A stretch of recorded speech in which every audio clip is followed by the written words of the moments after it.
Apakah yang terlintas di fikiran anda setiap kali anda mendengar mengenai Amazon?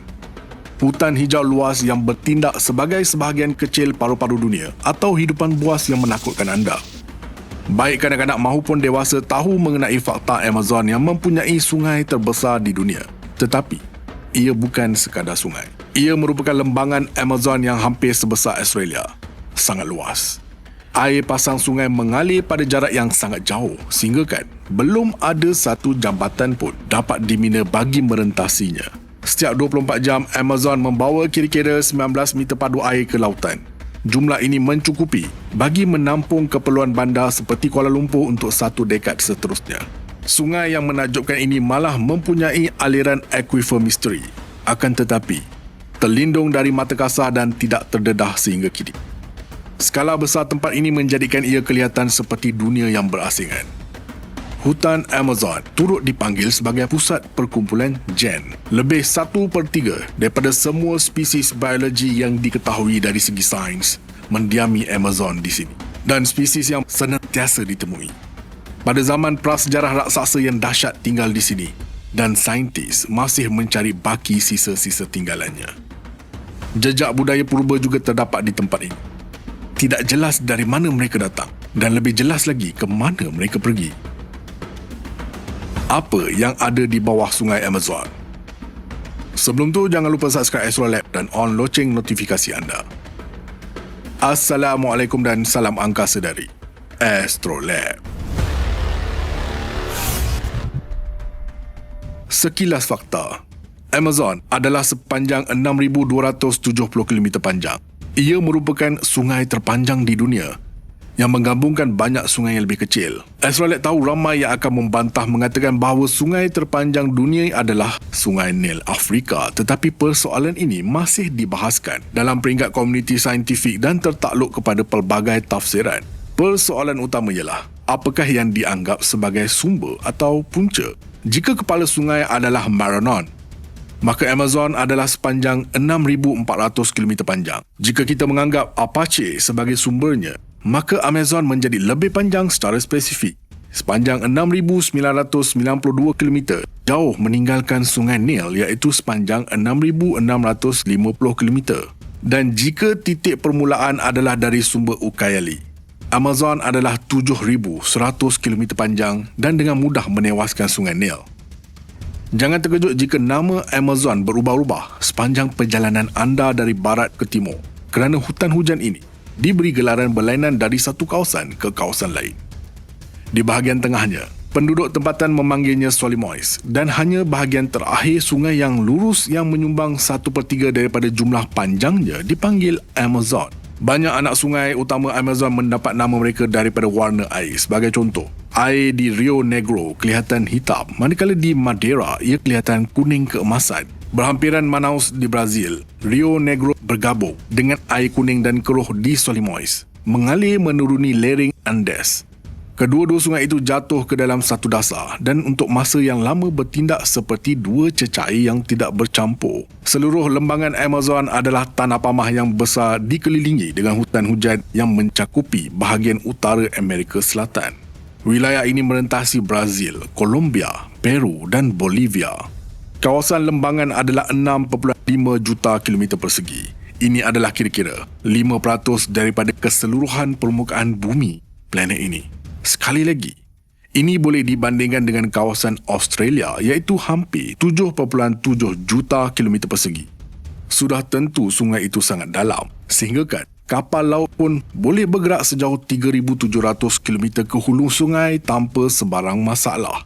Pada titik terendah, kedalamannya mencapai 100 meter sebagai perbandingan. Tasik Iri sedalam 64 meter. Sudah tentu, sistem sungai gergasi sebegitu telah terbentuk sejak sekian lama. Amazon berasal sebagai sungai rentas benua sepanjang zaman Mayosit, sekitar 11 juta tahun yang lalu. Garis besar modennya terbentuk kira-kira 2.4 juta tahun yang lalu pada Pleistosen awal. Tetapi sebelum itu, selama berjuta-juta tahun, sungai itu terbentuk, membentuk alur dan mengubah arah aliran ke sebaliknya. Pada satu ketika, ia juga bertukar menjadi laut pedalaman. Ketika zaman Cretaceous, Proto-Amazon adalah sebahagian daripada sistem Proto-Amazon Sungai Kongo. Ia bergerak ke arah barat dari kawasan pedalaman Afrika masa kini. Ya, anda tidak salah dengar. Afrika, sepanjang sejarahnya, Amazon berjaya berpindah dari satu benua ke benua lain. Anda mungkin rasa fakta ini mengelirukan, akan tetapi itulah hakikatnya. Pada masa itu, dua benua besar disambungkan membentuk Gondwana Barat 80 juta tahun yang lalu. Kedua-dua benua itu akhirnya berpecah dan kebetulan Sungai Kongo dan Proto-Amazon berakhir di benua yang berbeza dan dipisahkan bukan oleh selat tetapi oleh seluruh lautan. 15 juta tahun yang lalu, fasa utama kenaikan Andes bermula. Pergerakan tektonik ini disebabkan oleh plat Nazca yang menggelongsor di bawah plat Amerika Selatan. Kebangkitan Andes dan persimpangan batuan dasar Shields of Brazil dan Guyana menyekat sungai dan menjadikan lembangan Amazon menjadi laut pedalaman yang luas. Secara beransur-ansur, jasad air yang besar ini bertukar menjadi tasik air tawar yang besar, berpaya dan haiwan marin disesuaikan untuk hidup dalam keadaan air segar. Antara 11 dan 10 juta tahun lalu, air menembusi batu pasir dari barat dan Amazon mula mengalir ke arah yang bertentangan. Zaman ais Cenozoik telah lama berakhir pada masa itu dan kehidupan di Amazon mula berkembang maju dalam semua kepelbagaiannya yang kita lihat hari ini. Sebagai tambahan kepada transformasi dramatik di permukaan ini, banyak yang telah berlaku di bawah lembangan sungai selama jutaan tahun ini. Selari dengan sungai, antipod gelap terbentuk jauh di bawah tanah dan saintis tidak mengetahuinya sehinggalah baru-baru ini sekumpulan saintis membentangkan hasil penyelidikan geologi yang meluas di lembangan Amazon. Laporan itu menghidupkan semula minat komuniti saintifik di lembangan tersebut, seterusnya mencetuskan perdebatan hangat.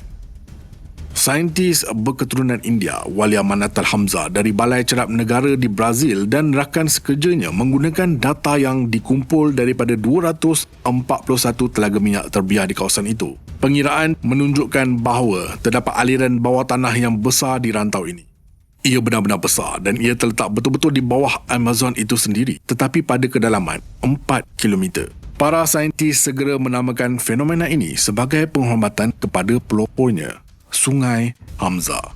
Bezanya, istilah sungai di sini tidak boleh ditakrifkan seperti mana kita memahami sungai pada kebiasaannya. Kebanyakan data dari penderia seismik dan peralatan lain di ratusan telaga lama membantu mengenal pasti lokasi akuifer. Ternyata terdapat arus, malah ia mengikuti arah aliran yang sama seperti Amazon itu sendiri. Dan itu satu-satunya persamaan yang ditemui. Perbezaan yang paling jelas ialah lebar dan halaju aliran.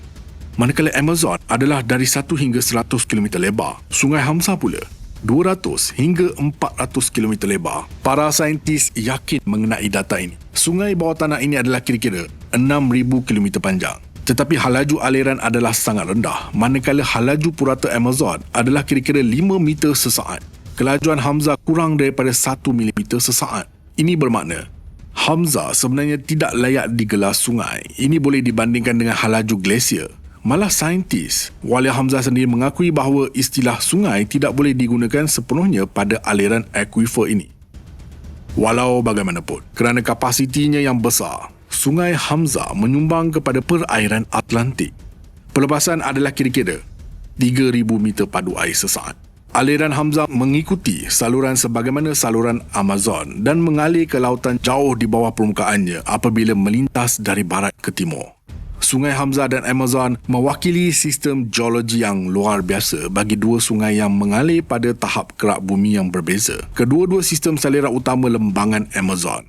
Termal air bawah tanah menunjukkan bahawa Hamza mengalir barat ke timur sama seperti Amazon, kecuali pada kedalaman kira-kira 13,000 kaki atau 4,000 meter di bawah permukaan bumi. Simulasi komputer mencadangkan bahawa kedalaman yang lebih tinggi kira-kira 2,000 kaki atau 600 meter, sungai itu sebenarnya mengalir secara menegak. Tetapi tidak kira betapa luar biasa kewujudan sungai-sungai ini. Antara yang paling menarik dan juga berita yang agak menyeramkan tentang sejarah wilayah ini telah pun ditemui. Anda boleh cuba lihat fosil. Tiada apa yang istimewa, bukan? Lagipun, ia hanya vertebra. Tetapi ini adalah tulang belakang ular, rasanya. Astrolet dapat mengagak apa jawapan anda apabila melihat imej ini. Terdapat beberapa ular besar seperti anaconda. Tidak ada keraguan tentang perkara itu. Tetapi, ini adalah perbandingan vertebra anaconda sebagai perbandingan. Terkejut? Makhluk yang sangat besar mendiami Amazon jutaan tahun lalu. Malah anaconda sendiri kelihatan seperti cacing di sampingnya. Beberapa juta tahun selepas meteorit terkenal membunuh dinosaur, Titanoboa muncul di wilayah Colombia moden. Ini adalah ular terbesar yang pernah wujud. Ia boleh mencapai sehingga 13 atau 15 meter panjang dan berat lebih 1 tan. Ular moden terpanjang iaitu ular sawo batik cuma separuh dari panjangnya, tidak lebih daripada 7.5 meter. Raksasa seperti itu nampaknya boleh memilih apa sahaja dalam menu prasejarah. Malah penyu purba ataupun buaya purba sendiri. Tetapi sebenarnya, walaupun kedengaran menggusarkan, ia kebanyakannya memakan ikan biasa sama seperti paus gergasi yang lebih suka plankton mikroskopik dan semua jenis ikan kecil. Titanoboa telah pun pupus lama dahulu, tetapi masih terdapat makhluk di lembangan Amazon yang lebih baik kita jauhkan diri darinya demi keselamatan. Contohnya, di hutan Amazon terdapat kira-kira 100 spesies katak beracun. Ada yang benar-benar boleh membunuh orang dengan hanya satu sentuhan. Kemudian terdapat buaya, belut elektrik, ikan pirana, ular berbisa kelawar dan spesies kucing liar besar seperti jaguar. Laba-laba wandering spiders Brazil juga boleh ditemui di sini. Ia dianggap paling beracun di antara spesies dan tercatat di dalam buku rekod Guinness pada tahun 2010. Semut peluru yang sangat berbisa juga tinggal di tempat ini. Ia mendapat nama yang menggerunkan daripada gigitan yang paling menyakitkan, yang boleh menyebabkan anda rasa sakit hampir 1 hari. Terdapat juga lipan gergasi yang tinggal di sini, malah jerung berenang ke sungai dan lautan. Lebih-lebih lagi, anaconda disebutkan sebelum ini juga mendiami kawasan ini. Sukar untuk membayangkan bagaimana sesetengah buah manusia tinggal di sini. Mereka masih mengekalkan budaya asal mereka dan tidak bercampur dengan dunia luar. Tetapi mereka telah tinggal di sini sejak dahulu lagi. Ahli arkeologi masih mencari jejak tamadun purba yang terbaru. Struktur monumental yang ditinggalkan hampir 600 tahun lalu ditemui, yang tersembunyi dari mata penyelidik di hutan tebal Bolivia. Kajian berskala besar tentang perkara ini telah diterbitkan di jurnal Nature dan Astrolab telah pun menerbitkan video khas mengenainya. Anda boleh ke playlist Astrolab bagi mengetahuinya dengan lanjut. Lembangan Amazon menyimpan lebih banyak misteri seperti ini. Dan kadang-kadang, seperti yang anda lihat, wujudnya biodiversiti indah hutan hujan Amazon yang sangat luas ini. Apa pendapat anda? Jangan lupa like, comment, share dan subscribe. Astrolab signing off from space.